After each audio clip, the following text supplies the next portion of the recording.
I didn't care as long as you were cool. Right. Nikki Sixx was one of the coolest guys ever.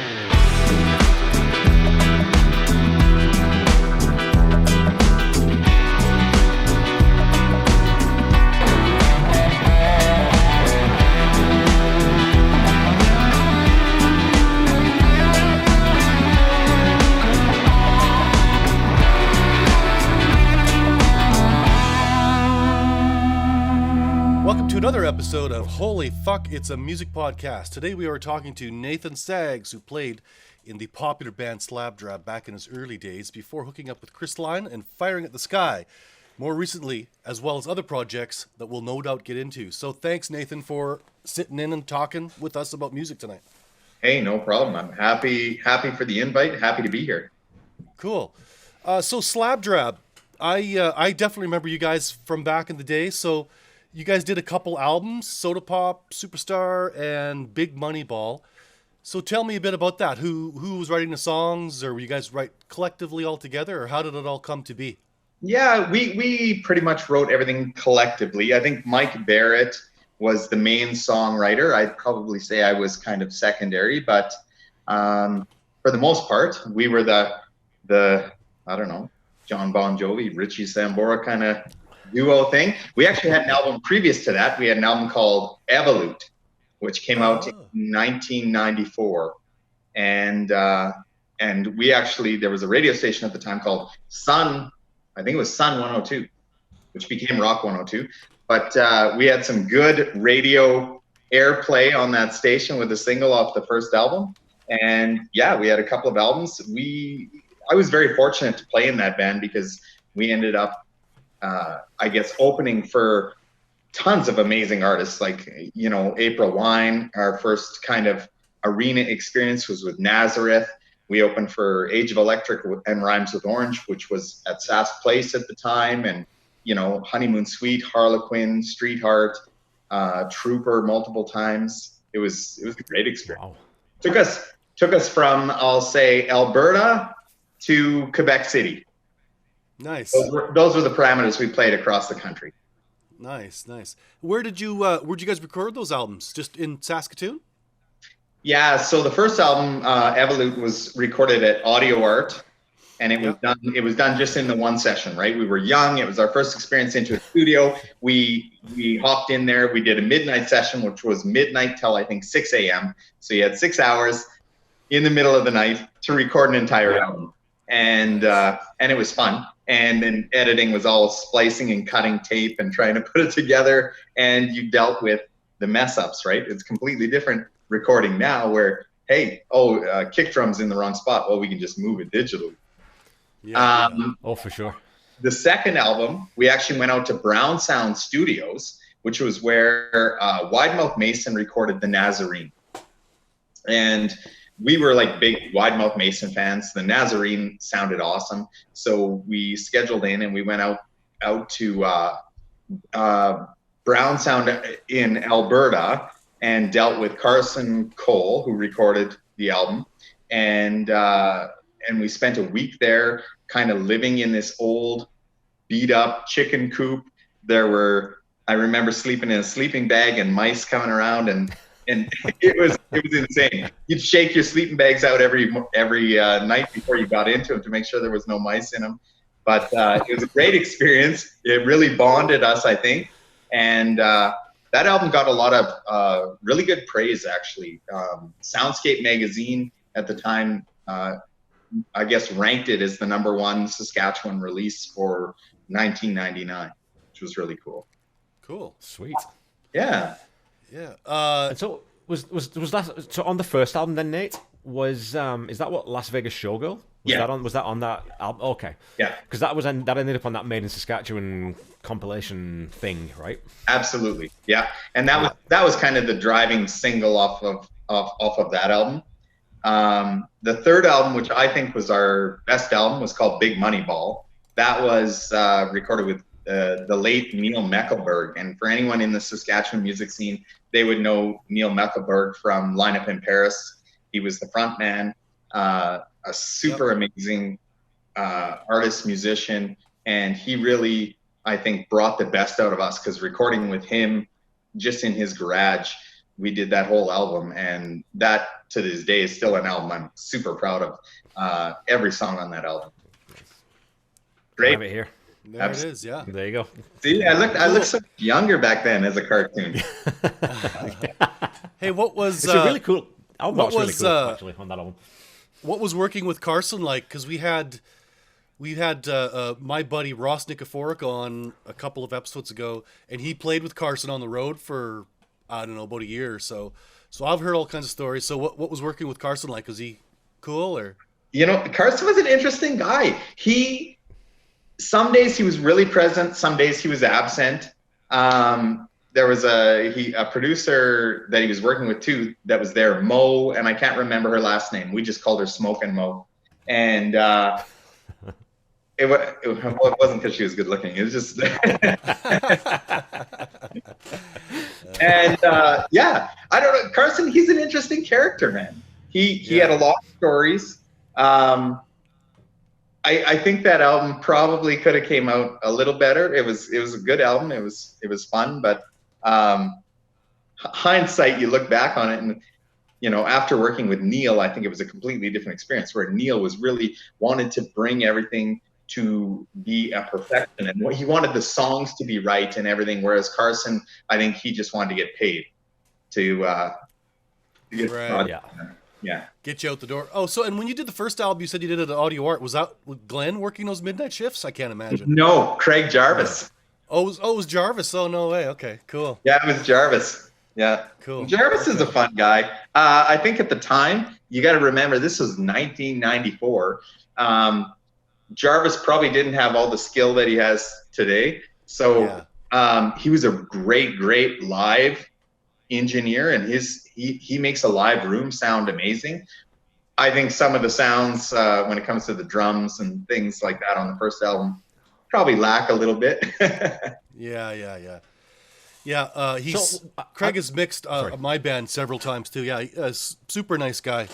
Yeah, we took him on the road. We used to do a standard gig in Munster, which, if you know Munster, it's like just outside of Humboldt. And we used to play a ball tournament there. They would hire us every year to play this. They'd have a huge slow pitch tournament, and then their wind up, they wanted us to play, and it was always packed, like hundreds and hundreds of people. And we brought Jarvis out there to do sound for us, because when it came to a live room, he did amazing work. Yeah. So how did those get funded, Nate? Those first couple of albums, especially. Did you get was there any grant money, or did you guys you fronted all that yourselves, or what was the deal with the recording of those? Straight out of our high-paying jobs. Yeah.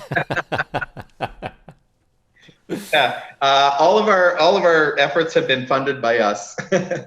Yeah. And so, like, with touring then, what was your touring schedule then? You said you went out to Quebec, you went out, to Alberta. How many gigs sort of a year would you typically play? Oh geez, that's even hard to guesstimate, because what happened was we were playing, and we were typically the regular weekend band gig. So we would play 2 to 3 weekends a month. And then in 1997, we decided just to hop up and move to Ontario. So we moved out, kind of got ourselves a basement suite based out of Mississauga, played a gig at Twiggy. So it's so old school when you think about it. Back in the day, we just go and we handed out CDs all over the place, right? We had our first CD, Evolute, and we handed out all over Yonge Street in Toronto. And we get a phone call from Chris Steffler, who was the drummer for Platinum Blonde. And I thought, that's awesome. Like, who gets a phone call from Platinum Blonde? Anyways, he owns this bar called Twiggy, which is right across the street from Much Music. And he says, I need you to open for a band called C-Spot Run. And C-Spot Run, another big guy, I guess a Canadian act that had some recognition back in the day. So we ended up opening up for C-Spot Run at his band, or at his bar. And then there was an agent there named Rob Hodgins, I believe. And he was from Northwind Entertainment.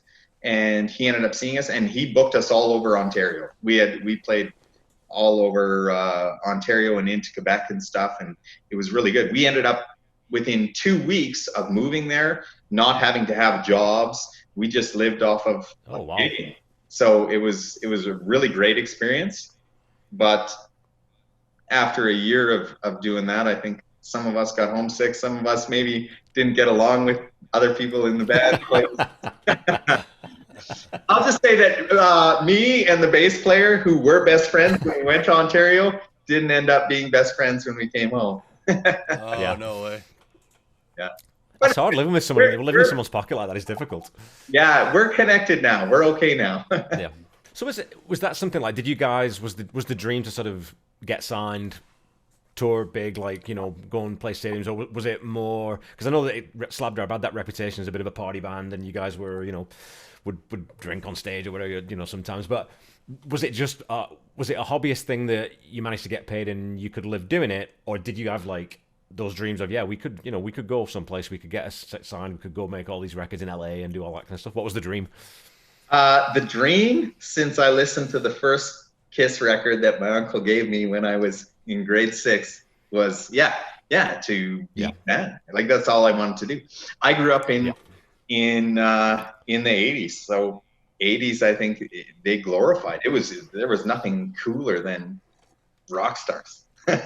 Yeah, for sure. And that was always my dream.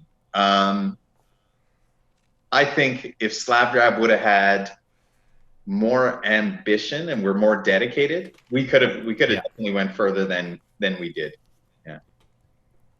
So like, I was thinking about that because when I listen to the 2 albums that I have, the 2 CDs that I have, they kind of fall into that, definitely into that Wide Mouth, but also bands like Third Eye Blind and Smash Mouth and the stuff that was on Much Music.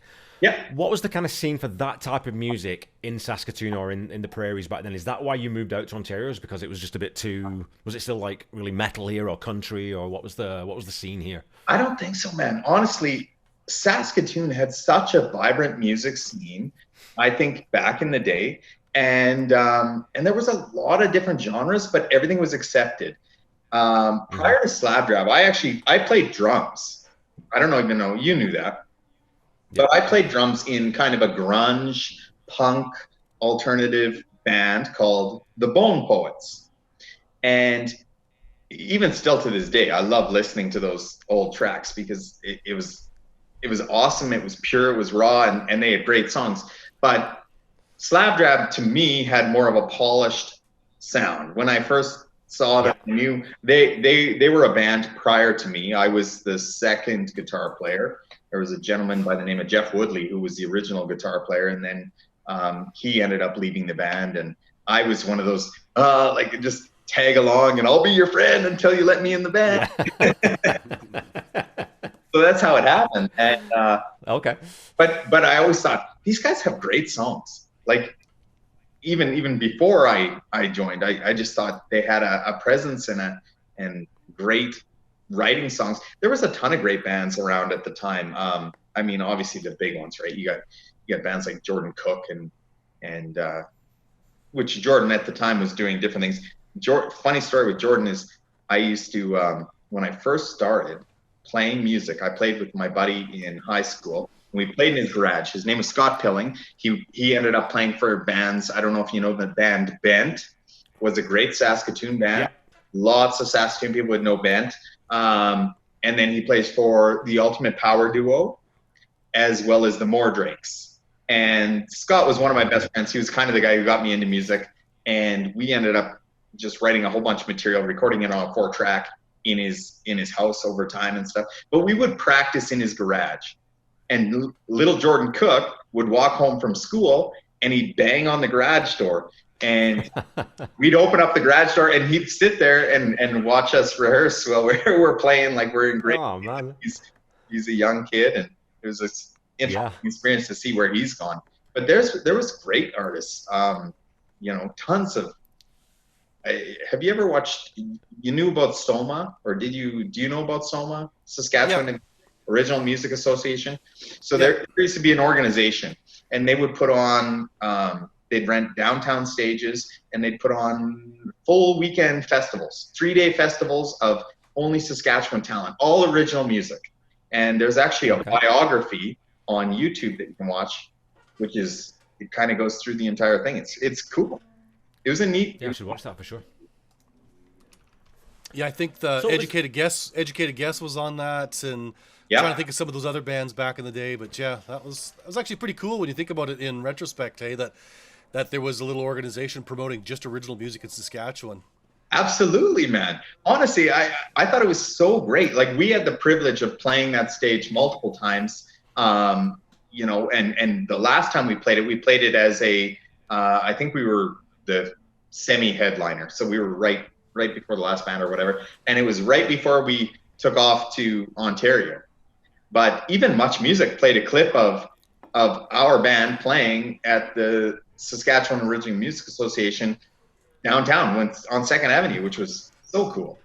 So did you guys play like any festivals or any of that kind of? Because I know that Rock on the River would have been right around about that time, no? Wasn't it?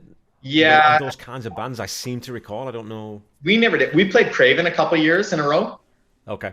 And Craven, the second year, it was awesome. We played on the small stage though, right before Lee Aaron, and she was the headliner of the night. And fortunately for us, we played, I can't remember who was on the main stage, but there was someone who maybe not everybody was interested in on the main stage. Right. And there ended up being over 5,000 people in the beer gardens for us to play.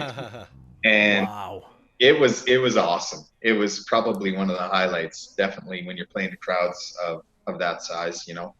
So I was going to ask you about that then, like and you said opening for people like Nazareth or April Wine and those bands, because that's, again, you're dealing with, and especially because that's not your audience either, right? So what's the dynamic with that? Was that nerve-wracking? Was it, did you feed off that energy, or how did you find that? You know, I shouldn't even say April Wine actually opened for us, because at that it was their last gig of the tour, and then they asked if they could play prior to us. Nice. No way, that's pretty cool. But anytime you're playing with a band, I think there's a lot of nervous energy. There's a lot of excitement. Yeah.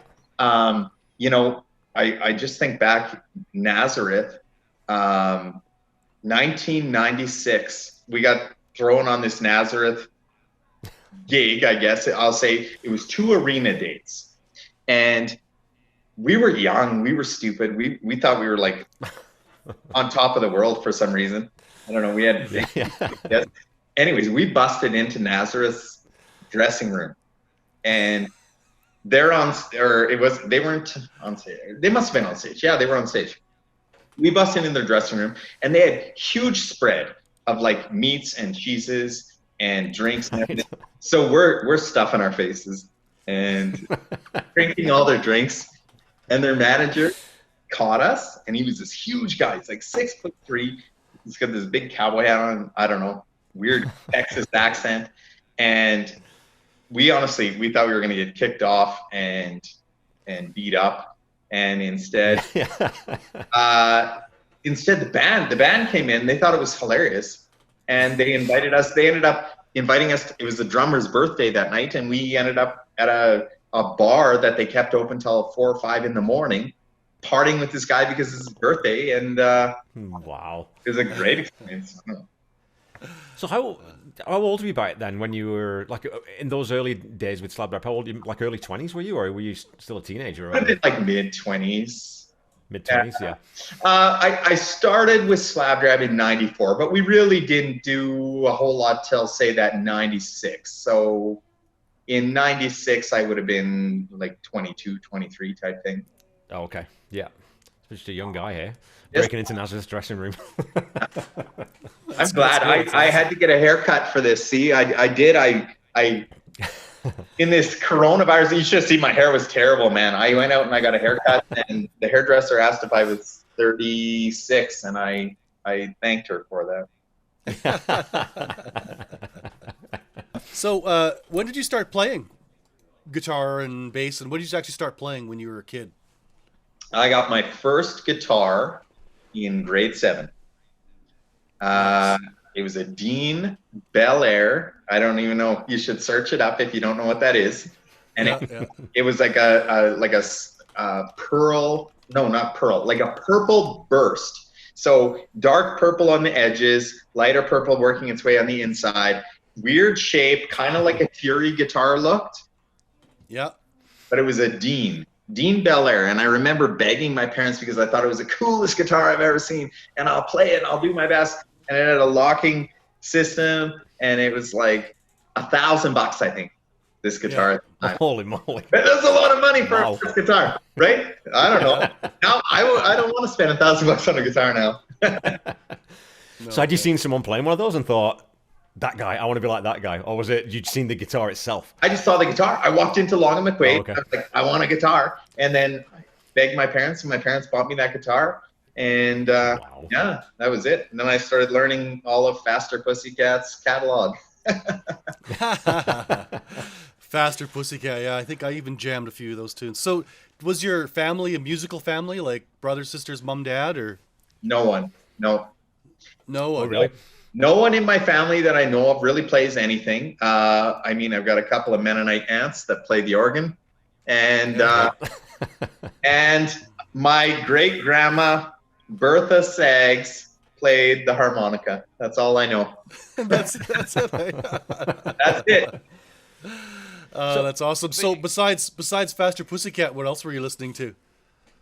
Oh man, I was any 80s schlock rock. That was my jam. Still is my jam. I love 80s metal, and I was always a play guy. I love the Poisons and Skid Rows and Motley Crue and whatever else. Yeah. Growing up, I mean, like you said, growing up in a Mennonite community, then was that sort of listening to those bands? Was that subversive? Was that you pushing back, or was it just you just loved that music and no one really gave a shit, or was there any conflict there with that? Or I think I was always a little bit of the black sheep. Yeah, you know, it is what it is. I did grow up in my mom's side of the family was a Mennonite family and different things. And my grandfather was the bishop of the Mennonite church for many years in Warman and stuff, and respecting the community. I always, from the day I can remember, I had long hair, I had piercings, I dyed my hair all the time. I was very fortunate because my parents were, I guess I won't say 100% open, but I never felt like I had restrictions. I just listened to what I listened to. And like I said, I mean, Kiss is my favorite band in the world. Always will be. I got my buddies here. always. Like, I have more Kiss shirts, I think. Half of my closet is filled with Kiss shirts. But, yeah, it was, I'm sure there were members of my family that didn't think that the music I listened to was appropriate, or but they've all come around. Yeah, converted them all. So was that, where were you getting that then, Nate? Was that just radio, or did you get into like vinyl early, or back in, you know, because kids these days don't know about vinyl. Well, my daughter's just got into vinyl now. And it's a totally different experience, especially with those Kiss albums and those albums where it wasn't just about the music, it was about the package. So you'd sit there and you get the liner notes out and just sit there obsessing about the photos and everything else. Right? It was an experience. It wasn't just the music. So did you collect records, or was it tapes, or what was your consumption? I was really a tape guy, but my first experience with music, like I said, was my parents. They had the big, you know, the record player that went probably 6 feet across. You opened it up, it had a record player on one side, cassette and different things, and the speakers built in. And my uncle came and he got rid of some records. And the records that I got out of his donation to our house was, first off, a package from Kiss called The Originals, which was the first 3 Kiss records, as well as a huge book, the black and white book, and you flip through it, and that just blew my mind. I was blown away. And for anyone at that time who got to see, there was nothing, I didn't think there was anything like Kiss. Kiss was this magical movement. And plus, I still think to this day, from 1974 to 1977, I think Kiss released probably 8 of the best albums I've ever heard in my life from front to back. So that's how I think. And then also on top of that, Alice Cooper's greatest hits he gave me. He gave me Thin Lizzy, Jailbreak. You know, those strong albums that just blew me away. But once I got into tapes, my first 2 tapes I got for my birthday when I was very young I was probably grade 4. I got Prince's Purple Rain and Stay Hungry by Twisted Sister. Oh yeah, I remember that album. Nice. I remember that album for sure. That album scared the crap out of me, man. Honestly, like, I remember going to the lake and me and my buddy would be sleeping in a tent and we'd play like Burn in Hell or something, or Yeah. it was like so scary. That's like I remember the Yeah, when first you were a time kid, for sure. listening to The Number of the Beast by Iron Maiden and feeling that way too. It's like, oh, this is really evil shit, you know. But I loved it, right? You know the funny thing about Iron Maiden, I was so against the kind of the UK platform of metal. It was always like LA. Yeah. I wanted greasy, dirty. I wanted LA guns. I wanted like whatever sleaze rock. And then I never even got into Iron Maiden until probably 4 years ago. I hate to admit it. Oh, really? I knew the hits, knew the songs, but 4 years ago I said, okay, and I went and I got the entire catalog, and it was like I was a kid in a playground again, just like I can't believe it. I felt like it was the first time I listened to Metallica or Megadeth, you know, that feeling, that excitement that you're just, I can't even do this. That's how I felt again like 4 years ago. Oh, that's cool when you get to rediscover something, you know, that you missed. I was telling actually Kevin a story. We were talking about the Police, and at the time, my girlfriend thought Sting was hot, and so I fucking hated the Police, right? So Please. I love so them. then, yeah. So then years later, it's like, oh, hey, man, these guys are great. You know what I mean? They are unreal. And I know. yeah, there's a band that I'm telling you, in the Slab Drab days, we listened to a ton of Police. We covered the Police. It's awesome. Yeah. Well, as a bass player now too, I mean, Sting's a fucking monster. You know, like a great bass player. Absolutely. So, what were the bands pre-Slab Drab? Then you said there was a sort of that grungy punk band. Did you have like a high school band? Were you playing with musicians early on, or how did that all sort of grow and develop? Yeah. So my first band started, I guess we started like most bands. I think you started at like a variety night, okay? Playing high school talent night. And right from there, I remember we played and we came off stage and all of a sudden, holy smokes, there's a bunch of girls there. And they want to talk to us and hang out with us and do stuff. And I was like, this is unbelievable. And then what happened was my buddy Scott Pilling, who I mentioned before, who's in Bent and the Mordrakes and everything, there was a talent show on STV. STV used to be Channel 3 cable, Saskatoon television, and I think it became global. Yeah, correct. It might have, yeah. I think it did. But anyways, it was STV. And they threw on a show, which was called The Undiscovered. And it was going to be at the Midtown Mall. And they had all these talent acts. And it was live. And they judged and everything else. And me and my buddy Scott went on as an acoustic duo. And we ended up performing on the first episode. We made it through the next episode. We played on that episode. And all of a sudden, we were getting like phone calls. Because back in the day, you didn't have anything. You only had a phone book. And they post our name. And then all of a sudden, wow, we're getting phone calls from girls that want to meet us who just saw on TV. And I'm thinking, man, this musician gig is pretty cool. Oh, man alive. We'll get into sort of getting into Firing at the Sky, and that stuff came a little bit later. Once Slab Drab wrapped up, what did you go into then? Because that's the bit that I don't know about you. I don't know your story after Slab Drab and before hooking up with Chris. Yeah, there wasn't a whole lot. I usually take big hiatuses, which I feel like I'm on a hiatus now, but it's like this, you take these big hiatuses, and for a number of years, I didn't do anything. And then an opportunity came up to play in a band, and it was a cover band, and can't even remember the name of it. So that's the embarrassing point. But anyways, that's what kind of got me back into music, and did a few things with these guys. We only ended up playing about 3 shows. But it was good, kind of sparked my fire and stuff, but then took a break again. And until honestly, until the Cotton a Dream thing came up. And so, and then were you playing, when did you start playing bass then? Like, because you were playing guitar, you played guitar in Slab Drab, you were playing drums, you said as well. When did you drift into bass then? Was that always something you picked away at, or?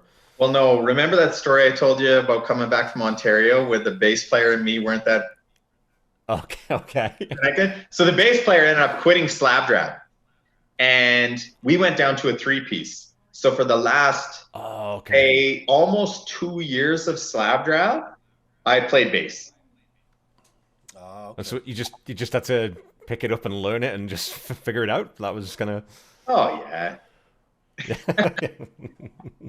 So I have a question. Why did Slab Drab? Why did you guys eventually fold it up? Like, was just had enough, or? Yeah, I think so. You know, part of the downfall, I think, of Slab Drab was Slab Drab enjoyed the applause, enjoyed the recognition, enjoyed the money, enjoyed the gigging. And to do that, it ended up being less and less about the original material and more about just the covers and trying to please it. And I think what happened with certain individuals in the band and different things is it's hard to be playing a packed room and have everybody loving your stuff and the dance floor packed, and then throw in an original and the crowd dissipates, and that's hard on your ego. And so I think, you know, one of the nice things that I really enjoyed when I joined Firing at the Sky was it was original. There was no mix, so there's no confusion. It's just, it is original, and if the dance floor is going to be busy, it's going to be busy because they're liking your music. Whereas with a cover band, you kind of fall into that, I want the dance floor to be packed. I want people to be having a good time. I want to be booked again, and I want people to say, hey, we hire you because you're the band that gets the dance floor packed, loves to party, and you drink as much as everybody in the audience. Like, that's why we got hired in most cases, right? Why did we play the Egg Bag Drag and all these university events? And it was because you played these pub crawls because you were the party band. Yeah. So did that ever backfire badly? Did you ever have situations where, you know, you just couldn't play? Like it went too far, or? And I had lots of situations where I couldn't play. What are you talking about? My birthday, I literally, in the middle of a song, was playing at Butts. I put my guitar down and I left and I went to take a leak because I was so drunk I couldn't even barely stand there. So what was that like then, getting into, like, when you come to Firing at the Sky then, you're a little bit older. Like you said, the music's different. Now it's Chris's original compositions. They're an established band as well. You come in as the second bass player, I believe, right? What was that? How did you find integrating? Because I remember you telling me when we were talking about this that you were a little bit nervous because it was Chris, and Chris obviously had a reputation as being a pretty solid player. So what was that kind of, how did that work for you coming in, and how did he know about you? How did you get in there? You know, I always had huge respect for Chris, because obviously he came from Morally Sound. Morally Sound they're dedicated. They were tight. Completely different than what I came from, right? I came from, we didn't go on stage unless we had 6 beer in us. And you drank more on stage than most people. Like, so it was kind of I'll say a lax attitude, you know? And but I always had respect for Chris. He was an amazing musician, amazing songwriter, amazing performer, and I was older at the time too. So I when I got the call to say, hey, you know, we'd like to try you out, I remember I was, again, brought back to that, I'm a school kid, so excited. This, like, and I did. I think I lived it for the next 3-4 days, just every single song on that album that he sent me, and I wanted to know that when I went in there, it was, I wouldn't mess up. And I think I fared okay. They asked me to be in the band. I think you fared very well. I was going to ask you about that. So because, you know, the previous bass player, whose name just escapes me now, great player, like a really good player, but what you brought to that band and the energy that you have on the stage and the natural presence you have on stage, it changed the dynamic, I think, for Firing at the Sky, and I think it improved the band as a whole, and it certainly improved the performances and the stage show, right? So I think, was that an instant bond? You guys like, oh yeah, I like these guys. I like Rich. He's a good player. And was it pretty instant, or was it you connected with Chris a little bit more, or? You know what? I 100% appreciate that you say that. I'm very thankful. Those are very kind words. I was fortunate because I played with Rich already, and me and Rich Right. already knew that we had. I'm not. I don't want to say I don't want to say I'm a likable guy. I'm a guy who can get along with almost anyone, Yeah. and I'm open to different personalities, and I think part of my job has made me that way. So I'm Right. accepting of different types of personalities. And there were big personalities in that band, man. There was Mm-hmm. there was Chris Klein, and Rich Strelioff, and there was Brad Heck. Those are three big personalities and all Yes. amazing players. And I think the addition of me somewhat allowed the big personalities to, I guess, intertwine better. I don't know. Right. If you got a But happy-go-lucky guy who's always smiling and yeah. trying to make everybody friends, then it's easier to get along. It's harder to be mad at someone then, right? Yeah, for sure. I don't take things too serious. Yeah, but and I was going to ask you about that too, Nate, because like I said, it wasn't. I'm not blowing smoke up your ass. I think you're very comfortable on stage. You're a natural up there. You enjoy interacting with the crowd. You clearly love the music. Was that always the case? Like from early doors, did you just love being on stage and that's what you wanted to do, or was that a little bit more of a slow burn where you kind of learned to embrace that and you honed your stagecraft, or was it just natural? You got it right away. From when I played Bambi in the school play when I was in grade 3 or whatever. It didn't matter. I wanted to be on stage. Like I loved it, and I felt more comfortable on stage than probably a lot of people. Again, probably helped me with public speaking in my work job that I do. If you're going to do public speaking, one of the best people to do that is someone who's been a previous musician, because you're doing it all the time. Absolutely. We were talking on the last episode we recorded. We were talking to a guy named Mark Kleiner. I don't know if you know him. He had a Mark Kleiner power trio. It was BC based at that time, but he's now a minister. And we said the same thing, right? That's still it's performance, right? And you throw there's a lot of things that you do in performance that they work in what you do. They work in being a minister. If you've got those communication skills and you know how to actually reach people, engage with people, absolutely, it's half the job, right? Like it's half the job. So. Yeah. Tell me about Caught in the Dream. You know, I never actually saw you guys play. How long did that go on for, or is it still going?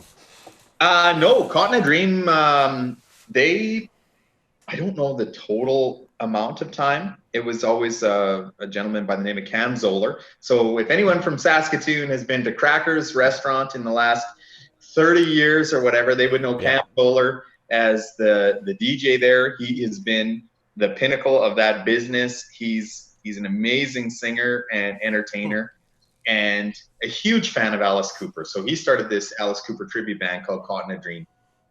And I've known Cam forever because I used to go to Crackers, I think, religiously ever since I was 18. It was one of the places that you could go and you didn't get carded when you went in as an 18-year-old. And I was a North End kid, right? I was a Marion Graham kid. So we would go to Crackers and be able to drink there, and nobody would ID us, and we'd sing because we love music, right? So to me, that was one of the most fun places, and still to this day, I think Crackers has this nostalgic. I have this adoration for it. Every Christmas, I want to go to Crackers because I want to see the Christmas lights up and around there. I want to sing stupid songs, and the best part about Crackers is it doesn't matter whatever walk of life you're from. Everybody's accepting of everybody. There is no cliques. There's no nothing. It's like the jocks can hang out with the geeks, can hang out with everyone respects and really enjoys each other. And I've never found any other place in the world like Crackers is for the clientele. My brother-in-law and his friends used to go there quite a lot, and so when I moved over to Canada, that was one of the first kind of places I went and hung out, and you walk in there and it's like any karaoke bar. There's some people get up, you think, oh geez, but there are some fucking amazing singers who go in there too. People you think, holy shit, that's like, this guy's fucking insane. You know, Absolutely. I saw lots of people sing there, and there's a couple of personalities in there too. Who I'm sure you would know about. So I knew Cam forever, right? Yeah, And yeah. Cam's son was the bass player, Alex Zoller, and awesome bass player, awesome guy. And he ended up leaving to do the Night Train thing. He said Night Train was taking off, the Guns N' Roses tribute. It was too much for him to do both. And I shot Cam a message and said, hey, if you're looking for a bass player, let me know. And he turned me down. Oh, really? And then he tried someone else out and they didn't work out. So then he said, hey, Nate, were you serious? And I said, yeah. So then I went to try out for that. And it was awesome because if you don't know, old Alice Cooper, some of the bass lines are some of the coolest, most intricate bass lines that I've ever had the pleasure of learning. And it forced me to become a better musician than I was. And learning this, all these Alice Cooper tracks, and we knew tons, like everything. Plus, I also knew the caliber of musicians that I was going in to play with, right? These are what I would is very high caliber musicians. So I wanted to bring my stuff again, bring my A game, and spend tons of time learning all these songs. But it made me a way better player. So having played with Caught in a Dream, if I hadn't played with Caught in a Dream, I never would have been in Firing at the Sky, because that's where Chris saw me, right? It was at a gig at the Adobe Inn, packed night, Caught in a Dream, played amazing, and the house was packed. And within 2 days, I got contacted from asking if I wanted to try out for Firing at the Sky. So Cool. How much did Caught in a Dream play? Did you guys play lots? Quite a bit? no, Caught in a Dream didn't play as much as I would have liked to. Okay. Really, we only had we played Taste of Saskatchewan every year. The problem is, I guess, a Guns N' Roses tribute band can get booked a lot more than an Alice Cooper tribute band. Alice Cooper's got its niche thing. You're gonna bring it in on Halloween's. You're gonna bring it in on There's gonna be certain niche things, but you're not gonna bring It's such a cool show, though. It's such a cool show, man. I know. It's not just the music. I mean, Cam does it up, right? He's got all the props, and he's got the, and it looks fucking awesome. It does. Anyone can do Guns N' Roses. The talent in the band, but part of the frustration, I guess, as a act like that, is to know that it's such a niche market. And it's not like I can go into Buds and say, okay, well, I want to play my Alice Cooper tribute band here every 3 months. Well, they're not going to do it.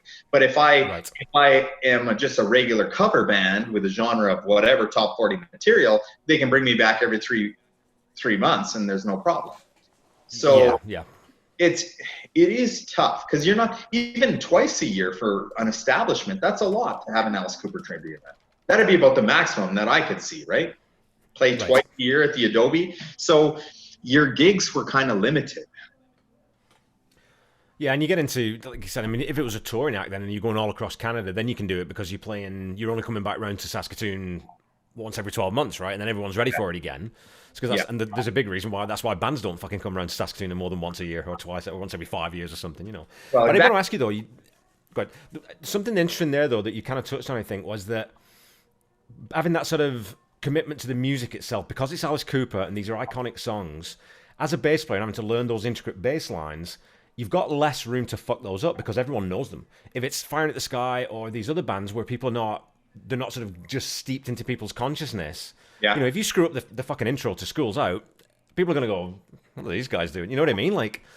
So that must add a different layer of pressure onto really kind of these monster songs that people just know inside out. You've got nowhere to hide on those, right?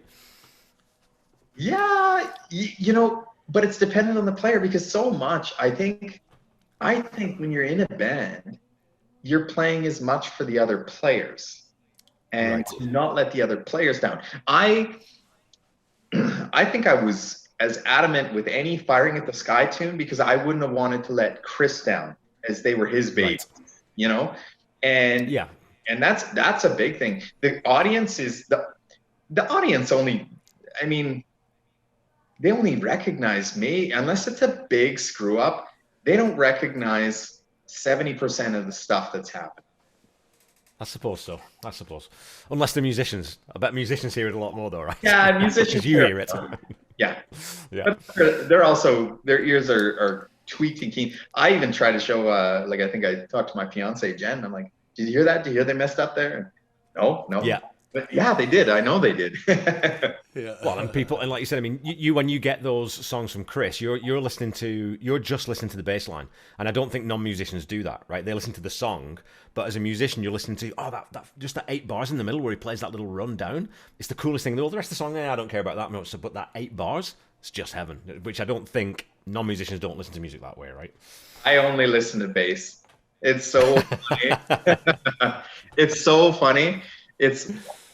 I listen to it more than lyrics or even anything, any guitars, any leads. I just focus on bass. So who were your big influences then getting into rock and playing bass? Who were your influences on bass specifically? Who are the guys you looked up to? God, I don't know. That's embarrassing, man. Like I couldn't play. I didn't care as long as you were cool. Right. Nicky Six was the coolest guys ever. I didn't care if he played. Well, you got some attitude. The Sex Pistols made a career out of it, right? They didn't, not a whole bunch of talent, but you know. Yeah. That was my dream, though. I honestly, when I bought, I don't want to almost talk about here, Faster Pussycat, but when I bought the first Faster Pussycat album, you didn't have to have talent. You could play. Those guys could barely play guitar. Like, listen back to that album. The only song on that album, the original album, Faster Pussycat, self-titled, that has a good guitar solo in it, is because they hired a guitar soloist because the record company thought it was going to be the single, so they hired a different guitar player because they knew these guys can't play guitar. It was awesome. And I was like, Milli Vanilli. Yeah. I was just, if these guys can make it, so can I. Yeah. We used to jam Bathroom Wall, which we always thought was so great. Yeah, and it's just got that simple solo. Yeah, it's so basic. You know that. I know it. Yeah.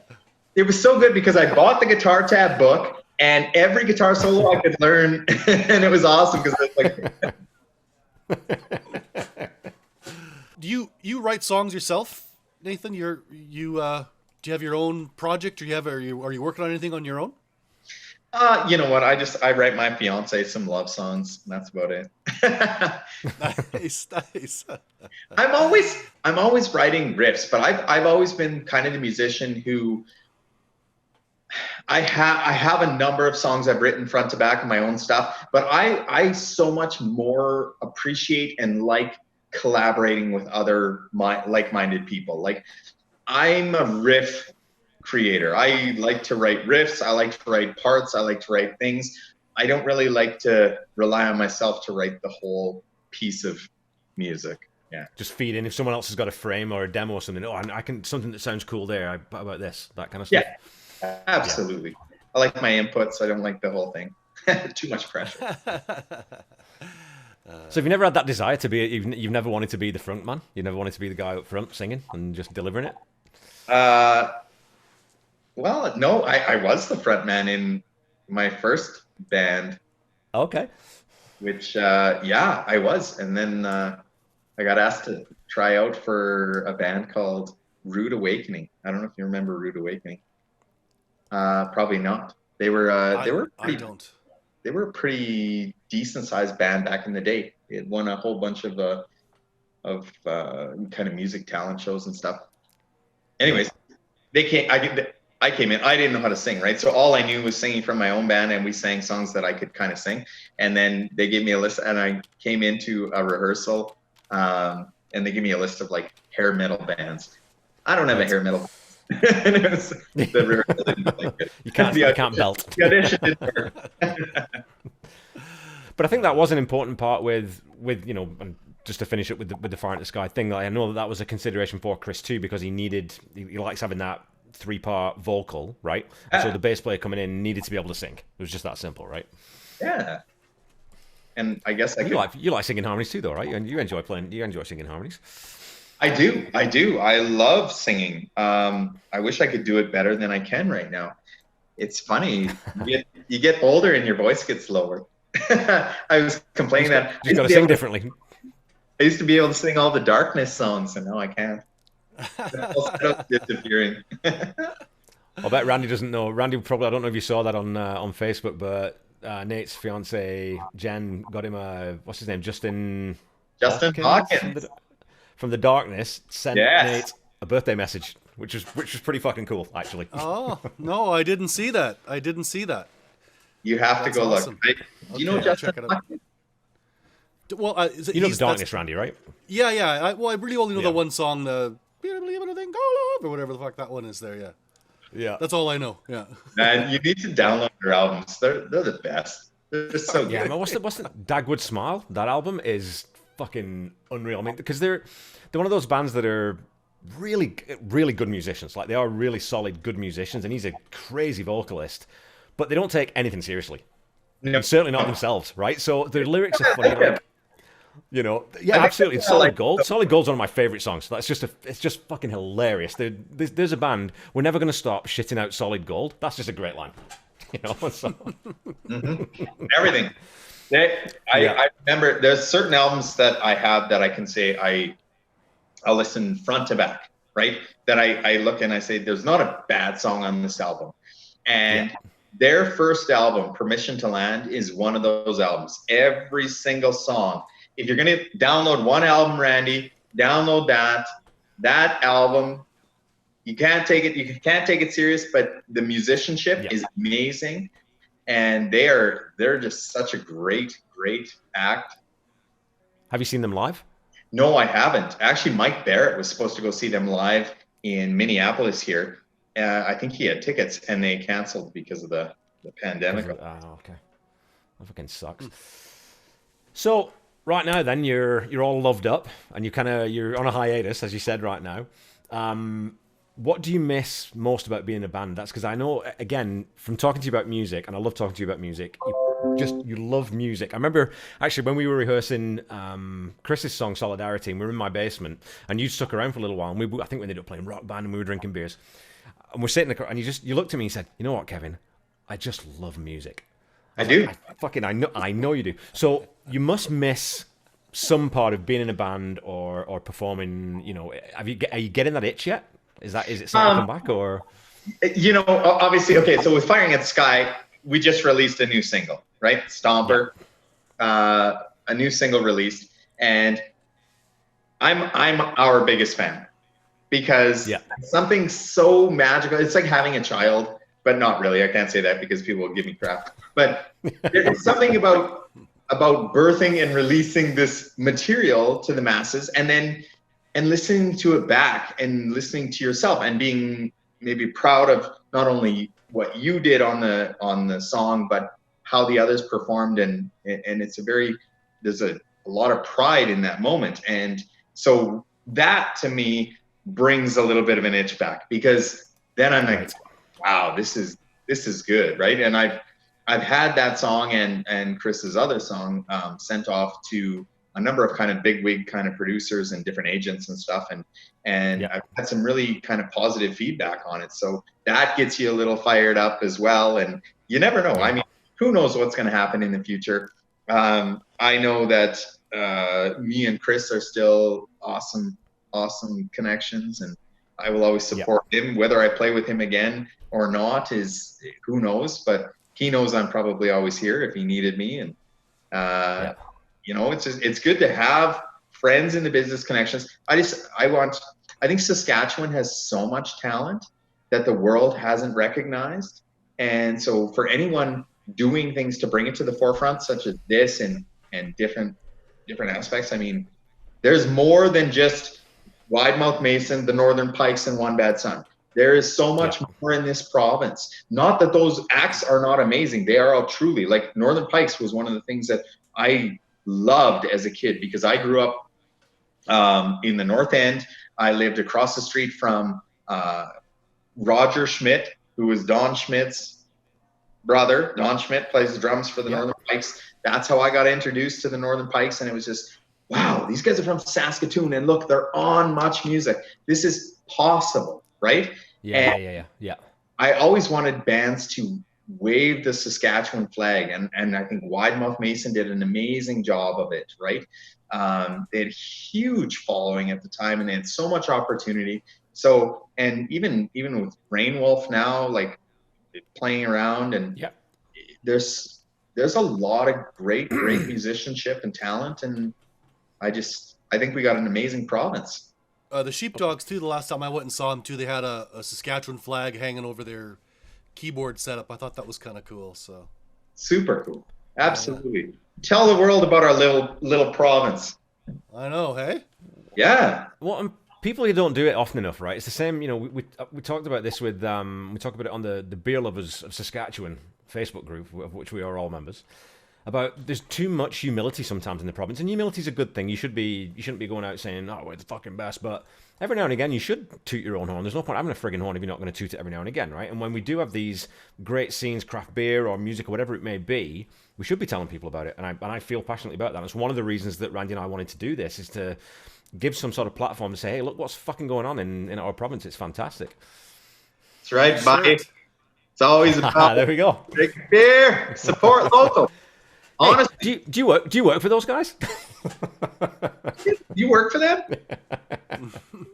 Hey, I've been in Saskatchewan since. Let's see. I can't see. It says 1975. Born and raised. I'm a true Saskatchewan kid. Like I said, I moved away to Ontario once, and after a year of it, all I wanted to do was come home. Yeah. So I have a question for you here. We're almost done, but it's kind of a silly question, but I'll ask you anyhow. So, do you think there'll ever be a resurgence of glam metal like the '80s, like when we were kids, or is that done forever? That's done forever. You can never be as cool as those guys, man. You can never be as cool as those guys were back then.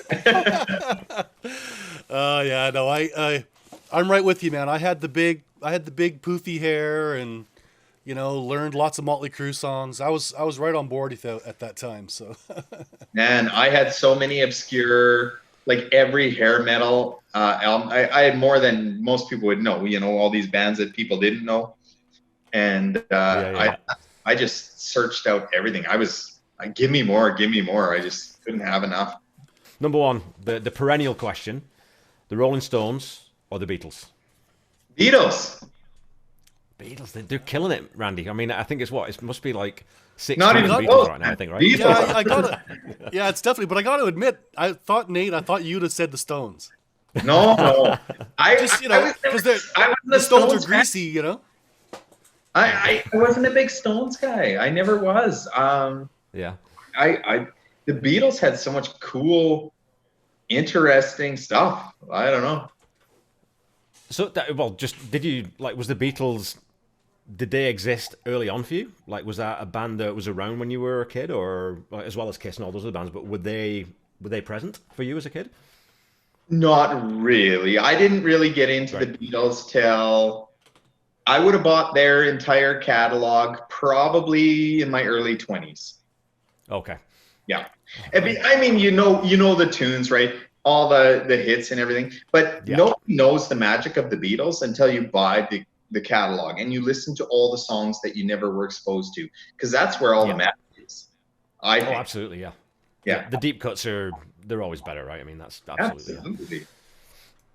Okay. Question number 2. What is your favorite thing in your closet right now? My favorite thing in my closet? Yes.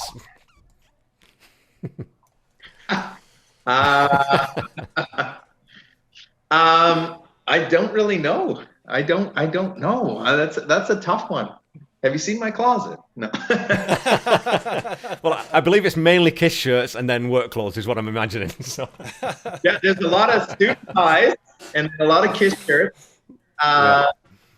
I'd say probably my favorite thing in my closet right now is the keys to my Camaro, because they're in there. There we go. Good answer. Okay, what song do you wish that you had written? If you had one song that you could have written, which one would it be? Which song? Probably "Stairway to Heaven," because isn't that voted like the best song of all time by most critics? I don't know. Zeppelin didn't even write that, did they? What's that? Sorry. Zeppelin didn't even write that, did they? Oh, let's not get into that bullshit. That lawsuit was settled, I think. I think we'll find. Okay. The counterpoint question to that is, what song do you wish you hadn't written? Hadn't written. Yes. Okay, so this would be one of the songs that is in my catalog. Is that what you're saying? Sure, yeah. Is there anything you look back on and go, oh, God? Bacon a Pie. Okay. What was wrong with it? It was on, I don't know, that was just a song I never liked. Mike Barrett really liked it. And it's on Soda Pop Superstar. I think it's track number 9, I think, maybe. 1, 2, 3, 4, 5, 6, 7, 8. Track 9, absolutely. I know my stuff. And yeah, so I don't know. It's kind of a whatever song. Okay. Sandals or flip-flops? Flip-flops. Okay. Like letting the piggies breathe. Okay. What is the best piece of advice you've ever received from a musician? Never look disgruntled when you screw up or someone else screws up. Yeah. Just keep Lots of people say that. Right? Because half the time, the biggest problem is when you're playing and someone hits a wrong note, you're just... Yeah. When everyone looks back at the drummer. Yeah. Oh. There. That's what I said, because no one else noticed, right? Yeah. That's what Mike Barrett would do. Mike Barrett would do that all the time, right? Yeah. You're playing in Slab Drab. Chris maybe screws something up on the drums. Mike would turn around and just be like... Oh, cheers, buddy. Thanks. Now everyone knows. Yeah. He also used to come up to me in the third set if I had had too much to drink, and he'd be like, "Open your eyes." Getting a bit squinty. Good question for you. What is your favorite beer right now? My favorite beer. Oh man, it's so tough. I kind of flip-flop. I would say probably my ultimate favorite beer right now at this exact point in time is going to be Sunny Day IPA. Good man. First brewery. I actually had a couple. What's the Shaker's Maker? Shaker Maker, yeah. That Pilsner. Yeah, really good. Beautiful really beer. nice. Yeah. And especially now it's starting to get hotter. Perfect lawnmower beer. So that's what I drank it while I was mowing my grass today. There you go. So I'm sure you've seen a lot of live acts, and you've even played, with a lot of live acts. Who's the best artist or band that you've seen live? Well, come on. There's so many. I know it's a tough question when you're a music fan, right? Yeah. Well, there's a big difference between what's the best artist you've seen live and what's the most fun you've had, or what's the best show and what's the best experience. I don't know. I think there's a super magic about it. I can tell you, I think to this day, probably my favorite concert that I've ever been to in life was the very first concert I went to, and that was Poison and Tesla in 1988. Okay, so just the first time seeing a band on stage doing it live, and the sound and the... It was sensory overload. I was such a huge Poison fan at the time, and I was so excited to be there. And you're young, right? So you've got this innocence about you. You're 15 or 14 years old, I think I was at the time, 14. And Tesla came on. I didn't know who Tesla was, and they blew my mind. I went to the record store the next day. I remember being there so excited to buy the cassettes and relive the concert over and over in my head. There's I don't know, there's just such a magic about it. Nothing will ever top that, I don't think, for me. Great live bands are, and that's the thing, when you go see a really good live band and a band who really likes playing, it's just, there's nothing like that, right? I mean, it's so fantastic. Okay. I think the first time I saw Kiss on the reunion tour in '96, I think it was '96, they came back with Ace and Peter. because I would really care for Kiss without those guys. But they came back, and I remember I was there. I think I cried the whole first song. I was just like sobbing. Okay, describe your teenage self in 3 words. What? Young, dumb, full of cum? No, isn't that what it? Somewhat similar to yours, Randy, if I remember correctly. Yeah, listen, too much different. Fairly close. Okay, and then so the last question of our 10 of our quickfire questions. Given the choice, or given the chance, sorry, and I think I probably know the answer to this, who would you most like to perform with? Still, that's so tough. Oh, make it so hard for me, because my 2 favorite bands are Motley Crue and Kiss. But I would want to perform with, I don't know, probably Paul Stanley. I love Paul Stanley. I think he's the epitome of what a frontman in my mind should be. He's just, he's awesome. Okay, great chat with Nate there. Thanks for listening, music lovers. We'll include links in the episode description to some of Nate's projects, Slab Drab, Firing at the Sky, Caught in a Dream, who have an EP on streaming platforms available that you can listen to, as well as some of the songs and bands we talked about today. Don't forget to check us out on Instagram, Facebook, Twitter. We are at HFIAM Podcast. We post regularly to keep you enlightened and entertained. And to lead us out, we will let Nate have the last word with Firing at the Sky's new single, Stomper.